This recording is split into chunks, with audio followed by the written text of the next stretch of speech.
Voice of south நேயர்களுக்கு வணக்கம். இந்த நேர்காணலில் நாம் சந்திக்கிறப்பவர் பத்திரிகையாளர் திரு கோடீஸ்வரன் அவர்கள். வணக்கம். அன்பு வணக்கம். இப்போ 300 வரும்னு கெஜ்ரிவால் ஒரு பக்கம் சொல்றாரு. இப்போ அதே கெஜ்ரிவால் தான் என்னுடைய பெற்றோர்களை குறி வைக்கிறாங்க, அவங்க நோயாளிகள், அவங்கள விட்டுருங்கன்னு மோடி கிட்ட மன்றாட வேண்டிய நிலைமைக்கு அவர் இருக்காரு. அப்ப அதை எப்படி எடுத்துக்கிறது? இல்ல அதுல ஒரு மன்றாடுறதும் இருக்கு, ஒரு அரசியலும் இருக்கு. சரி, அதாவது யாருமே வயதானவர்களை ஒரு எவிடன்ஸ் கொடுக்கறதுக்கு ஒரு முதலமைச்சர் இந்த எவிடன்ஸை வாங்குறதுக்கு காவல்துறையை வீட்டுக்கு போயிட்டு எடுப்பாங்க.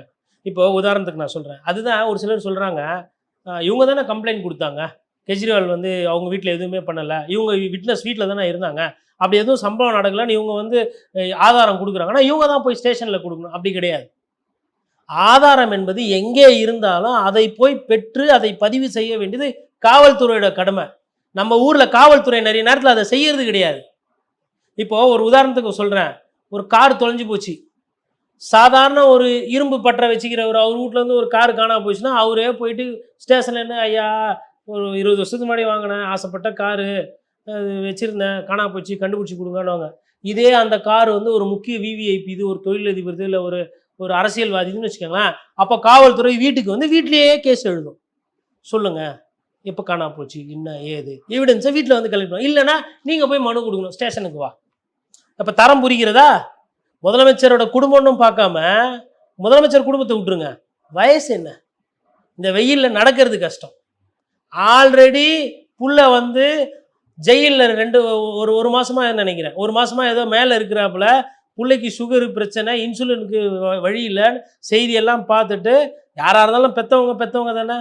கெஜ்ரிவால் மற்றவங்களுக்கு முதலமைச்சராக இருக்கலாம், ஆனால் அவங்க பெற்றவங்களுக்கு தாய் தகப்பனுக்கு புள்ள கஷ்டத்தில் இருக்கணும் போது அந்த தாய் தகப்பனோட நிலைமை என்ன, மன ரீதியாக உடல் ரீதியாக உபாதை ரீதியாக பாதிக்கப்பட்டிருப்பாங்க. அப்படி பாதிக்கப்பட்டுக்கிறவங்கள காவல்துறைக்கு வான்னு சொல்கிறேன்னா அப்போ அது என்ன அர்த்தம்? அதை கெஜ்ரிவால் சொல்கிறாரு, அதை அரசியலும் ஆக்குறாரு. ஏன்னா கெஜ்ரிவால் அவர்கள் இந்த அரசியல் தன்மையை பெரட்டி போடும் வல்லமை படைத்தவர். இந்த மல்யுத்தம் மாதிரி, நீங்கள் அவர் ஒரு வாட்டி சுற்றி விட்டிங்கன்னா உங்கள் காலையே திருப்பி பிடிச்சி உங்களை ஒரு 2 வாட்டி சுற்றி விடுவார், அந்த தகுதி படைத்தவர். அதனால் அவரும் என்ன பண்ணுறாரு, பத்திரிகையாளர் சந்திப்பே வைக்கிறாரு. வச்சு, எப்பா மோடிஜி உங்களுக்கும் எனக்கு தான் பஞ்சாயத்து, என் அம்மா அப்பா பாவம் அப்படின்னு அவரும் ஒரு சைடுக்கு அதில் அரசியல் பண்ணுறாரு. அது தப்பு கிடையாது. அரசியலுக்கு திரும்பி அரசியல் தானே தானிக்கு தீனி கரெக்டாக இருக்கும். பின்ன கூட்டணியாக வைக்க முடியும் அதுக்குன்னு போயிட்டு. மற்றவர்களாக இருந்தால் வாஷிங் மிஷின் உள்ளே போயிட்டு இருந்தால் இந்த பிரச்சனையே கிடையாது. என்ன அந்த ஒரு ப்ளூவும் பச்சை நினைக்கிறேன் அவருக்கு கலரு, அதை கொஞ்சம் லைட்டாக ஒன்று எடுத்துகிட்டு பச்சைக்கு பதிலாக எப்போ ப்ளூ வேணால் வச்சுக்கோ, கீழே கொஞ்சம் இருக்கட்டும், ஒன்றும் பிரச்சனை கிடையாது, பச்சைக்கு பதிலாக ஆரஞ்சு அடிக்கிறோம் அடிச்சுக்க போ அப்படின்ட்டா பிரச்சனையே கிடையாது. இல்லை, டெல்லியில் மிகப்பெரிய அளவுக்கு ஒரு போட்டி நிலவுது. பாஜகவுக்கும் இந்தியா அலையன்ஸுக்கும் மிகப்பெரிய போட்டி இருக்குது. இன்னொன்று, இந்தியா அலையன்ஸில் மக்கள் ஏற்றுக்க மறுக்கிறாங்க. காங்கிரஸை எதிர்த்து தான் ஆம் ஆத்மி உருவானது, அதே இப்போ 2 பேரும் சேர்ந்து வராங்க அப்படின்றப்போ மக்கள் ஒரு அதிருப்தியில் இருக்காங்க அப்படின்றலாம் பல செய்திகளும் வரதை பார்க்க முடியுது. இன்னொரு பக்கம் ஹரியானாவில் ஆம் ஆத்மி காங்கிரஸ் ஸ்ட்ராங்காக இருக்காங்க. அப்போ இதை எப்படி நம்ம எடுத்துக்கிறது? ஹரியானா ஃபஸ்ட்டு பேசும். ஒரு சில இடத்துல பாரதிய ஜனதா கட்சி வேட்பாளர்களோ இல்லை பாரதிய ஜனதா கட்சியில் முன்னாடி கூட்டணியில் இருந்தவங்க ஊருக்குள்ளே போனோன்னா விவசாயிகள் ஊருக்குள்ளே விட மாட்டேன்றாங்க. வராதிங்க, நீங்கள் ஓட்டெல்லாம் கேட்க வேணாம், கிளம்புங்க. போராட்டம் பண்ணப்போ டிராக்டர் எடுத்துன்னு வந்தப்போ எங்கே போனீங்க? இது ஹரியானாவோட நிலைமை. இப்போ டெல்லியோட நிலைமை வரும். கன்னியாகுமார் பேசுகிற இடத்துலலாம் பாருங்கள், மனோஜ் திவாரி, பிஜேபியினுடைய வேட்பாளர் மனோஜ் திவாரி எடுத்து பேசுகிறாரு. இவர் மேடை மேலே நின்று பேசும்போது மேடையில் பார்த்தா ஒரு 4 பேர் காங்கிரஸ்காரர் தான், கூட 8 பேர் ஆம் ஆத்மி கட்சியை சேர்ந்தவங்க மேடை மேலே இருக்கான். கீழே எதிரில் பார்த்தா எல்லாம் தொப்பி போட்டு ஆம் ஆத்மி கட்சியை சேர்ந்தவங்க கை தட்டுறாங்க. ஒரு தொண்டர், அதாவது ஒரு கட்சி கூட்டணி நல்லா போகுது அப்படின்றதுக்கு சமிக்கை தொண்டர்கள் ஒற்றுமையாகணும். எல்லாம் இந்த பஞ்சாபி சிங்கெல்லாம் வந்துக்கிட்டு அப்படியே நிற்கிறாங்க. அந்த பொதுவாக தலப்பா பார்த்தீங்கன்னா ஆம் ஆத்மி கட்சிக்கு ஆதரவான நிலைப்பாடு, காங்கிரஸ்காரர்கள் மிக்ஸ் ஆகியிருப்பாங்க. டெல்லி ஒரு காஸ்மோபாலிட்டன் சிட்டி, எல்லாரும் கலந்துருப்பாங்க, எல்லாம் ஒன்று சேர்ந்தாங்க பார்க்க முடியுது. எல்லா மதத்தினரும் வராங்க. அந்த டெல்லிக்குன்னு ஒரு டிப்பிக்கல் லுக்கு இருக்கும். காங்கிரஸ் வேட்பாளர்கள் எங்கெல்லாம் போகிறாங்களோ அங்கெல்லாம் அந்த ஆம் ஆத்மி கட்சி இருக்கிறாங்க. ஆம் ஆத்மி கட்சி இன்றைக்கி காங்கிரஸ் கட்சியை விட கொஞ்சம் அது பேர் என்னது, கேண்டிடேட்ஸ், அதாவது உங்களுக்கு கட்சிக்காரர்கள் அதிகமாகிட்டாங்க டெல்லியில். காங்கிரஸ் நிற்கிற இடத்துலலாம் அவங்க நிற்கிறாங்க கூட. அதே மாதிரி நீங்கள் போய் பாருங்கள், தேஜஸ்வி பேசுகிறாரு, அங்கே ஒரு 2 பேர் ஆம் ஆத்மி தொப்பி போட்டுக்கிட்டு நிற்கிறான் அந்த ஊரில். பீகாரில் அவங்க ஒரு ஆளே கிடையாது, ஆம் ஆத்மி கட்சி அங்கே பெருசு கிடையாது. கெஜ்ரிவால் இங்கேருந்து புறப்பட்டு போய் அங்கே போய் பிரச்சாரம் பண்ணுறாரு. கெஜ்ரிவால் இங்கேருந்து புறப்பட்டு உத்தரப்பிரதேசத்தில் போய் பேசுகிறாரு. கெஜ்ரிவால் இங்கேருந்து மகாராஷ்டிரம் போய் பேசுகிறாரு. ஏன் எதுக்கு பேசணும்? அப்போ அவங்க தலைவர்கள் ஒத்து போகிறாங்க. பேசும்போது என்ன சொல்கிறாரு, மம்தா தீதி அவங்களோட அமைச்சர்களை வந்து பிடிச்சி போட்டுருக்குறாங்க, ஸ்டாலின்ஜியோட அமைச்சர்களை பிடிச்சி போட்டுருக்குறாங்க, தேவைப்பட்டால் நாளைக்கு ஸ்டாலினையுமே அவர்களையுமே கைது செய்து உள்ளே போடுவாங்க, எல்லா கட்சியிலையும் இருக்கிறவங்களும் சொல்கிறாரு. அப்போ என்ன அர்த்தம்னா, அந்த இந்தியா கூட்டணி என்பது கெஜ்ரிவால் அவர்கள் அதை அப்படியே சிமெண்ட் போட்டு அப்படியே நல்லா வலு சேர்க்கிறார். அது குறிப்பாக ஜெயிலேருந்து வந்த உடனே தான்.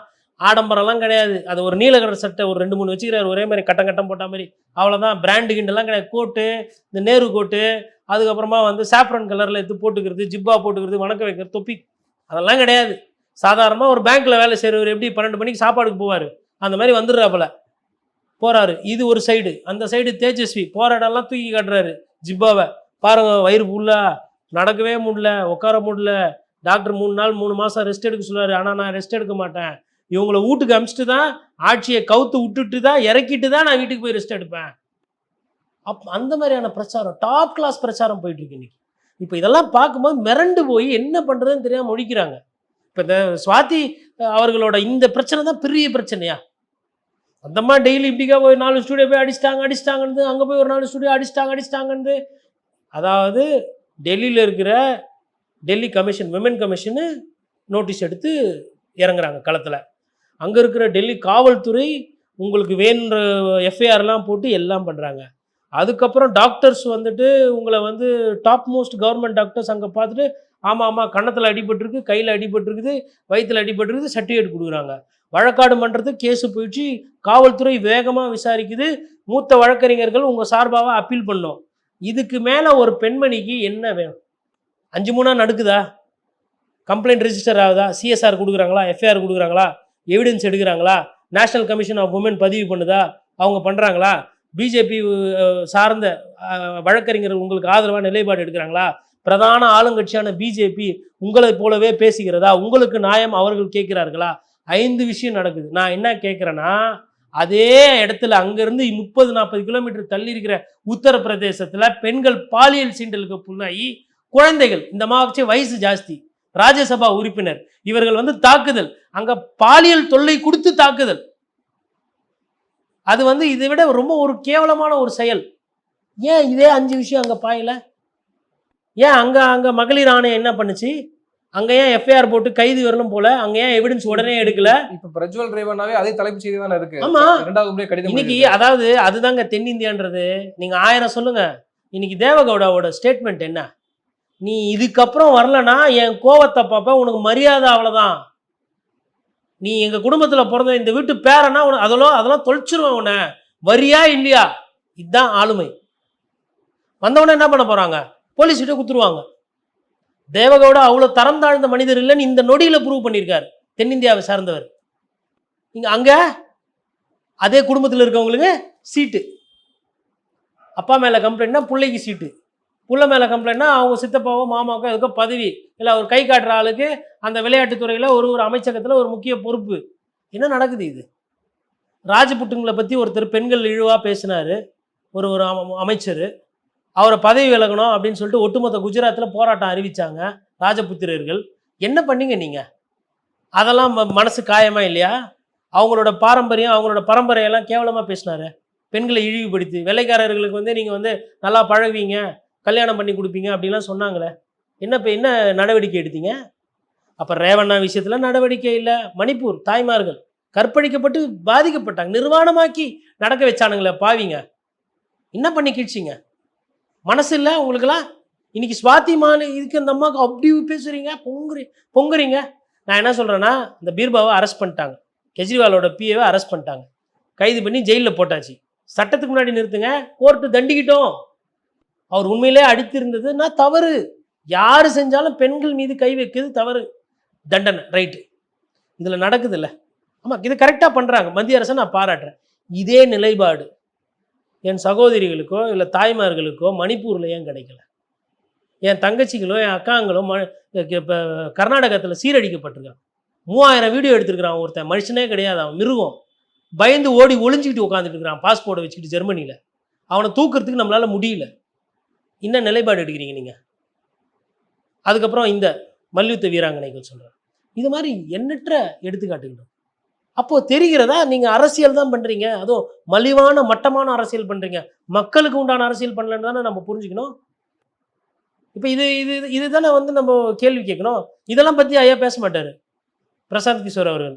எவ்வளோ வரும்? 300 வரும். காங்கிரஸ் எவ்வளோ வரும்? அது 100 கம்மிக்கு தான் வரும். அது ஒன்று எப்படி தெரியும்? இல்லை அது வராது.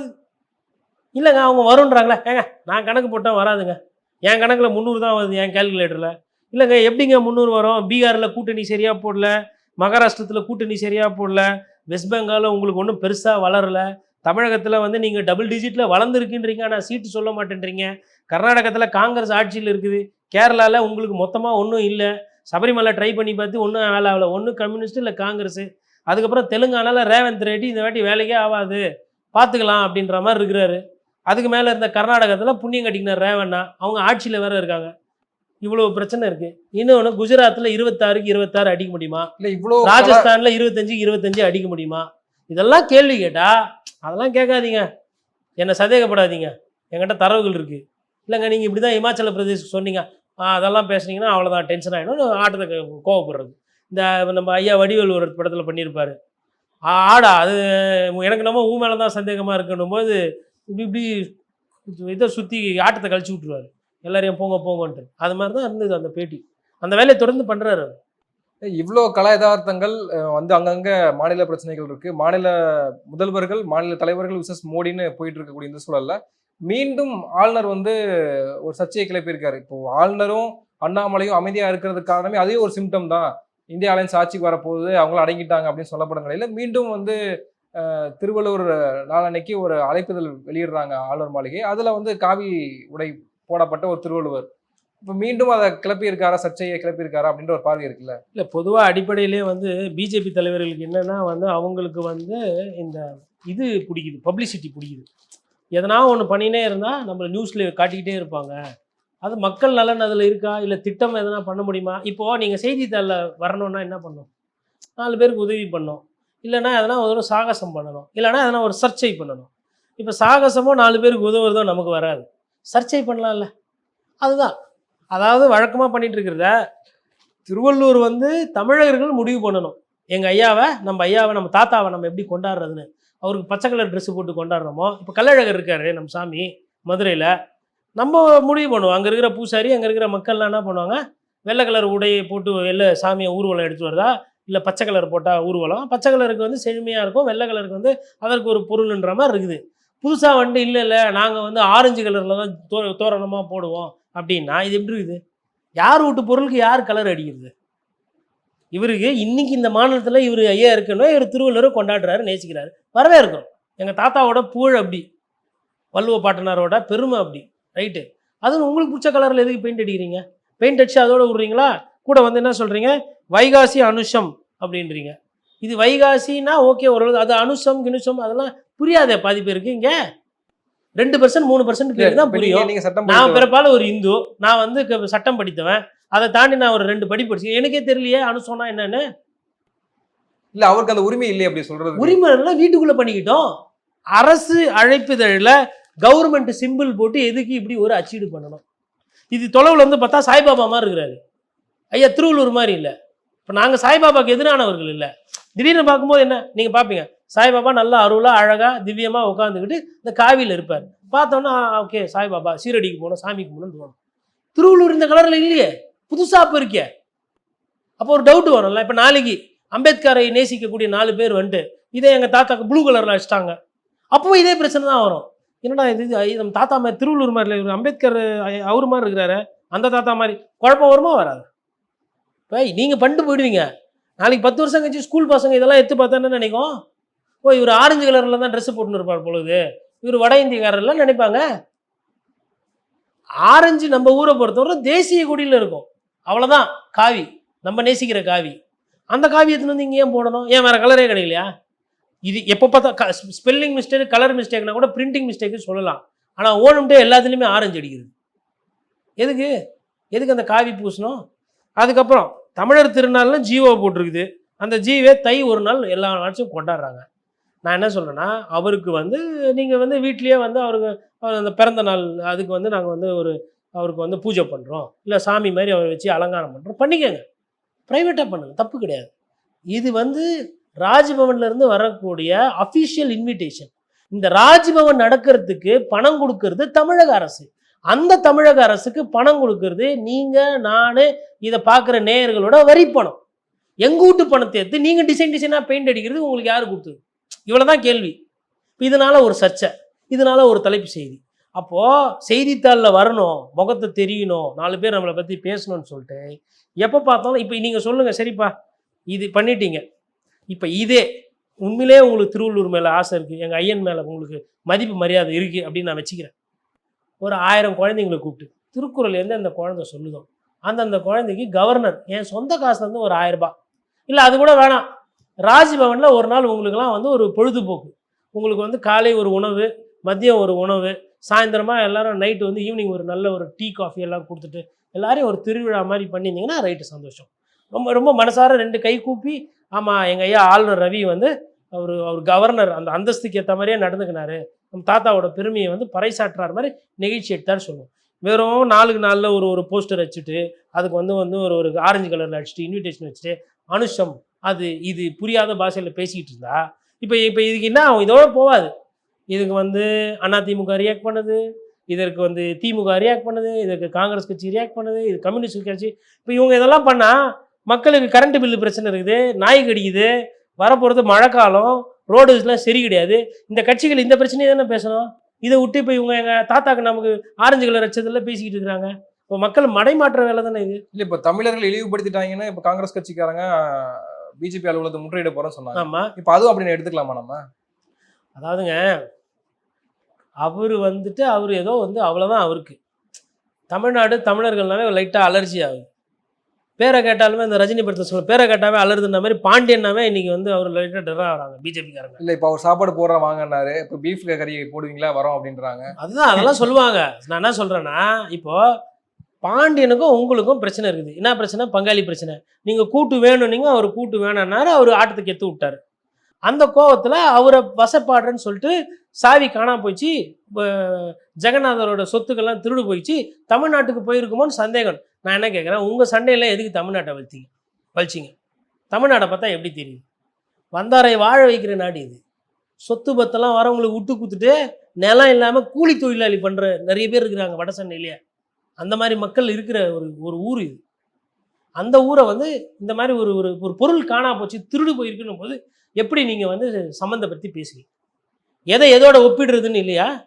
செய்கிறவர் ஏதோ சாதாரணமான ஆள் இல்லை, இந்த தேசத்தோட முதல்ல பிரதமர், அவர் தான் இந்த தேசத்தின் முக்கிய தலைவர். அவர் எப்படி சொன்னால் அங்கே ஒரிசாவில் இருக்கிறவங்க எங்களை பற்றி என்ன நினைப்பாங்க? சரி ரைட்டு, பேசிட்டீங்க, அதெல்லாம் ரைட்டு. இப்போ அதை காங்கிரஸ் கட்சி அதெல்லாம் கடந்து போகலாம். 1000 முக்கியமான விஷயங்கள் இருக்குது, ஊழல் கேஸ் இருக்குது, அதை எதுனா எடுத்து வெளில விடலாம். இப்போ கூட அதான் இது இன்னும் ஒரு சர்ச்சை ஓடிக்கிட்டு இருக்குது. ஒரே கப்பல் பில்லு மாற்றி போட்டிருக்காங்க.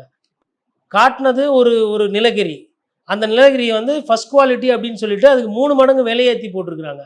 இதெல்லாம் இருக்குது. இப்போ காங்கிரஸ் ஃபோக்கஸ் பண்ண வேண்டியது எங்கே? காங்கிரஸ் அலுவலகத்தில் போய் முற்றுகையிடாமல் இவங்க இன்னொன்று காங்கிரஸ் கட்சிக்கு நீங்கள் ஆள் கம்மி. 6000 கோடி ஊழல் நடந்திருக்கு, அதனால தான் மக்களே வந்து அதிக மின்கட்டணம் செலுத்த வேண்டிய. அதுதான் அவங்க போராட்டம் பண்ண வேண்டிய இடம் வேற இல்லை. இந்த பெட்ரோல் பங்க்லலாம் போயிட்டு காங்கிரஸ்காரர்கள்லாம் எங்கள் ஆட்சியில் பீப்பா எண்ணெய் வந்து இவ்வளோ இருந்தது, அன்றைக்கே நாங்கள் வந்து இந்த ரேட்டு தான் கொடுத்தோம், நீங்கள் விலை சர்வதேச விலையில் கச்சா எண்ணெய் கம்மியாக இருக்குது, நீங்கள் வந்து ஒரு லிட்டருக்கு 20 ரூபா குறைக்கணும் அப்படின்னு அங்கே கூட போராட்டம் பண்ணலாம். மாடல் கோட் ஆஃப் கண்டக்ட் தான் இங்கே போயிடுச்சே, ஓட்டு தான் கேட்கக்கூடாது, நாங்கள் குறைப்போன்னு சொல்லிட்டு போராட்டம் பண்ணலாம்ல. இப்போ நான் அதுதான் சொல்கிறேன், எதை பண்ணணுமோ அது பண்ணணும். இப்போ நீங்கள் போயிட்டு இப்போ பிஜேபி அங்கேயே மொத்தம் ஒரு 300 பேர் தான் இருப்பாங்க, நீங்கள் ஒரு 500 பேர் இருப்பீங்க, அவங்களோட கூட இருப்பீங்க. நீங்கள் 300 பேர் 500 பேர் அங்கே போயிட்டு கோஷம் போட்டு அங்கே காவல்துறை பாவம் வெயிலில் வேவாத வெயிலில் நின்று கஷ்டப்பட்டு பாதிப்பு யாருக்கு? அந்த பக்கமாக டி நகரில் போகிற பொதுமக்களுக்கு. நீங்கள் ஒரு சிறிய கட்சி, தமிழகத்தை பொறுத்தவரை அவங்க ஒரு சிறிய கட்சி, அங்கிட்ட எங்கன்னா ஓரமாக போய் சண்டை போடலாம். மெரினா பீச்சு காலியாக தான் இருக்குது. இல்லை ரைட்டு, காவி போட்டார்ல, ரத்தம் குருதி கிட்டத்தட்ட சிவப்பு ஆரஞ்சு தான். திருவள்ளூர் வந்து காவி மயம் போட்டாங்க, எங்கள் ரத்தத்தை கொடுக்குறோம், இந்த காவி எடுத்துக்கோ, எங்கள் ஐயாவுக்கு வெள்ளை கலர் தான் ட்ரெஸ்ஸு போடணும்னு சொல்லிட்டு இது வந்து வெயில் காலம், ஸ்கூலு காலேஜ்லாம் லீவு, ரத்த தான முகாம் நிறைய பேர் நடத்துறதில்ல. ஒரு ரத்த தான முகாமை நடத்திட்டு இந்த ரத்தத்தை வந்து நான் உங்களுக்கு குத்துறேன், உனக்கு தேவை கரண்ட் காவி கலர் தானே, சிவப்பு தானே உனக்கு தேவை, இதை எடுத்துக்கோ, எங்க ஐயா விட்டுருக்கு கூட ஒரு ஒரு சிந்தனை ஓட்டமான ஒரு போராட்டத்தை அறிவித்திருக்கலாம்.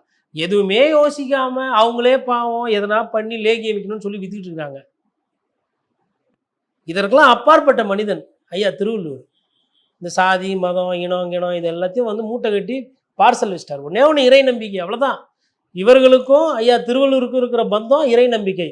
அதே ஜிஎஸ்டி வரி எல்லாம் போட்டுட்டு ஒரு அரசன் வாங்கிட்டானா அவர் திருடனுக்கு சமனம் எங்க ஐயா சொல்லியிருக்கிறாரு. மரத்தையும் வளத்தையும் வனத்தையும் காப்பாற்றாதவனா விமர்சனம் பண்ணியிருக்கிறார். எல்லாத்தையும் பண்ணிட்டு திருவள்ளுவரையும் கொண்டாடுறாங்களாம். எப்படி இருக்குது இது? படிக்கிறது ராமாயணம், இடிக்கிறது பெருமாள் கோயில் மாதிரி இல்லை? அதான் அதனால காங்கிரஸ் கட்சி வந்து ஐயா ஆளுநருக்கு பதில் சொல்லிட்டு அண்ணாமலைங்களாம் டார்கெட்டு மோடி பிரதமர் அலுவலகம் மீது, இல்லைனா வந்து அவர்கள் செய்யக்கூடிய திட்டங்கள், அவர்கள் செய்யக்கூடிய ஊழல், அதை டார்கெட் பண்ணாதான் காங்கிரஸ் கட்சி வளரும். இதெல்லாம் ஓகே. இது இப்போ செல்வ பெருந்தகை அவர்கள் வந்திருக்கிறதுனால இதெல்லாம் நடக்குது. இல்லை இதுவும் கிடையாது.